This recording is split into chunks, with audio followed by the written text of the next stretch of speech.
এইবার সাবেক মন্ত্রী শাহজাহান আলী 7 দিনের রিমান্ডিতে। তো আপনারা জানেন শাহজাহান খান বাংলাদেশের আওয়ামী লীগের বড় একজন নেতা। তো যখন শেখ হাসিনা দেশ ছেড়ে চলে গেলেন, তারপর থেকে আওয়ামী লীগের নেতাদের উপর ধরপাকড় শুরু হলো। তো সেই সময় তিনি পালিয়েছিলেন। তিনি একটা সময় কিন্তু নৌ পরিবহন মন্ত্রী ছিলেন। তো আজকের এই নিউজে উঠে এসেছে কি কি কারণে তাকে গ্রেপ্তার করা হলো এবং তার কি শাস্তি হবে বা রিমান্ডের পর তার কি ব্যবস্থা নেওয়া হবে, এটি বিস্তারিত আজকের এই ভিডিওতে থাকছে। তো এখানে যেটি লেখা রয়েছে আমি সেটা আপনাদের হুবহু পড়ে শোনাবো। সাবেক নৌ পরিবহন মন্ত্রী শাহজাহান খানের 7 দিনের রিমান্ড মঞ্জুর করেছে আদালত। রাজধানীর ধানমন্ডি থানার আব্দুল মোতালিব 14 নামের এক কিশোর নিহতের ঘটনায় করা মামলা তাকে রিমান্ডে নেওয়া হয়েছে।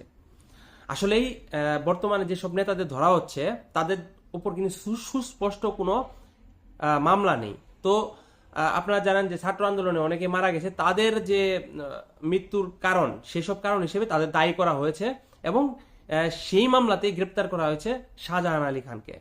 শুক্রবার 6 সেপ্টেম্বর শাহজাহান খানকে ঢাকার সিএম আদালতে হাজির করে পুলিশ। এরপর মামলা তদন্তকারী কর্মকর্তা ধানমন্ডি থানার উপ পরিদর্শক মোহাম্মদ খোকন মিয়া মামলার সুষ্ঠু তদন্তের জন্য তাকে 10 দিনের রিমান্ডে নিতে আবেদন করে এই জায়গায় তার 7 দিনের রিমান্ডে মঞ্জুর করেছে আদালত।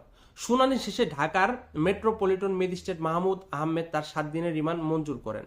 এর আগে বৃহস্পতিবার দিনগত রাতে রাজধানীর ধানমন্ডি এলাকা থেকে শাহজাহান খানকে গ্রেপ্তার করা হয়।